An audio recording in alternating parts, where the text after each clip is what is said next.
Tole, nagaa Waaqayyoo hunduma keessaniif haa baay'atu. Obboloota koo hafuuraa akkam ooltan akkam jirtu. Nagaa keessanidha. Ana bira hunduu nagaadha. Inni abbaa madda nagaa keenyaa ta'e gooftaan maqaan isaa ulfaatu sagalee walii wajjiniin erga dubbifanneetu bultii lammaffaa keenyadha jechuudha.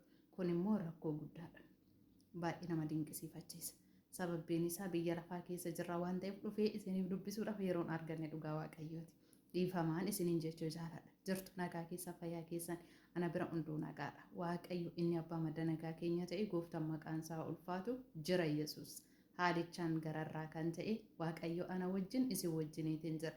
Jiraachuu Kiristoos immoo moo'icha nuuf kennameera. Maqaa Waaqayyo haa eebbifamu. Ijoolleen Kiristoos kan ittiin koortu hoo jiraate isa caalu qabdi. Isa rakkina moo, isa du'a moo, isa salphina moo, isa gidiraa moo. Haalelooyaa maqaa Waaqayyo haa eebbifamu.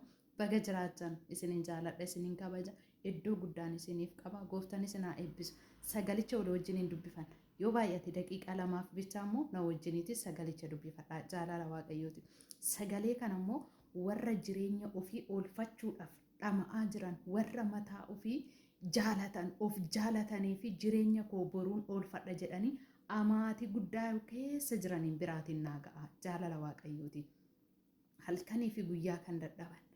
Biyyi lafaa guuteen guutuu dadhabuun kanuma jirudha. Garuuti immoo jireenya ofii oolfachuudhaaf jedhanii warra dhugaa kanarraa kaatan.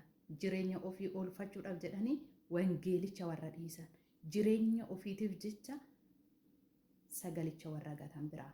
Naa qaqqabaa jaalala Waaqayyoon isin gaafadheera. Gooftaan isin haa eebbisu. Isinin jaaladha. Walii wajjiniitii wangeela keenya hin dubbifannaa maqaa Yesuus Kiristoosiin akka kana jedhaan dubbisa.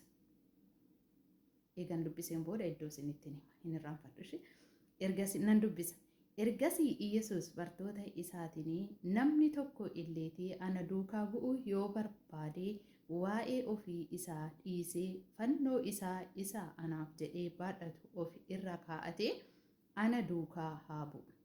Ameen. Irraan deebi'ee dubbisa. Ergasii Iyesuus bartoota isaatiin namni tokko illee ana duukaa bu'uu yoo barbaade waa'ee ofii isaa dhiisee fannoo isaa anaaf jedhee baadhatu of irra kaa'atee ana duukaa haa bu'u. Namni jireenya isaa oolfachuu yoo barbaade amma dhaggeeffadhaa. Sababbii warra jireenya isaanii oolfachuudhaaf jedhanii dhugaa gatanii warra nuti jedheef sababbiin qaba jechuudha. Dhaggeeffadhaa. Namni jireenya isaa oolfachuu yoo barbaade jireenyi isaa duraa hin fudhatama. Balaan buute Iyesuus Kiristoos gooftaadha.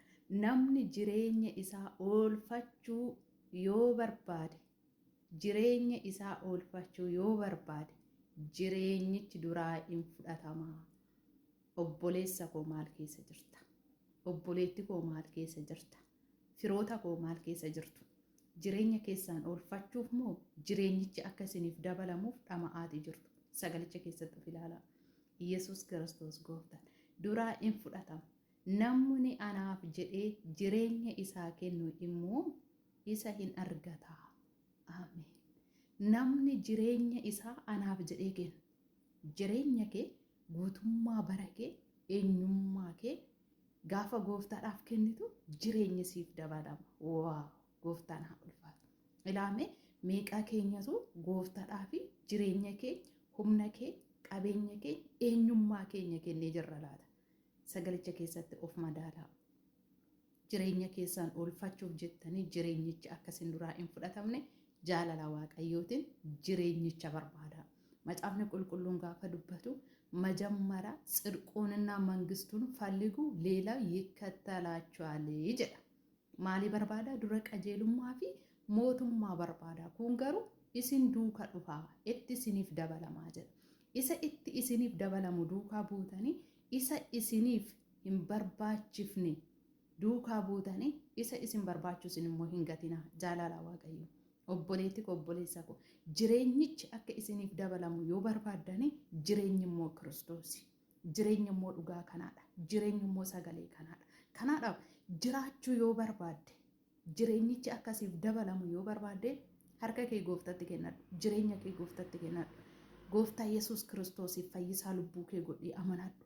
Isatti of gadhiisi. Isatti of kenni. Gooftaan baraaf jireenya keessan haa eebbisu. Baay'een isin jaaladha. sagalee kana dubbifadhaa itti eebbifama. Wangeelaa gooftaa keenya Maatiyos boqonnaa 16 lakkoofsa 24 fi 25 irraa wal wajjiniitiin kan dubbifadhaa itti eebbifama. Dhaloota obboloota jireenya kun oolfadha jedhanii halkaniif guyyaa ama'anii fi dadhabbii guddaa keessa jiran jireenyicha warra gatan biraatiin sheer godhaa biraan qaqqabaadha'i. Gooftaan isin haa eebbisu. Yoo isiniif danda'ame nama tokkoof sheer koppiliinki gochuutii hin dagatina. Wangeela kana haa lallabnu, dhugaa kana haa dubbannu, yeroo nuuf kennametti fayyadamnee dhugaa dubbii sagalee kana wal biraan haa qaqqabnu. Baay'een isin jaaladha, isin kabaja. Ayyaanni abbaa koo isiniif haa baay'atu. Sa'aatiin baay'ee deemeera. Garuuti odoon isin wajjin hin dubbatin hafuun koo baay'ee tokko natti ulfaata. Kaleessa sababbii sagalee kana isiniif hin dubbisneefi xiqqoo gaddeera. Garuu mootu haala gola ormaadha. Gooftaan koo isin haa eebbisu. Baay'een isin jaaladha, isin kabaja. Sheer waliif godhaa, eebbifama. Halkan Yaaqoob naaf qabaadha. Iyesuus Kiristoos hin dhufa. Dafii kootu maaraanaa ta'a Iyesuus eebbifama.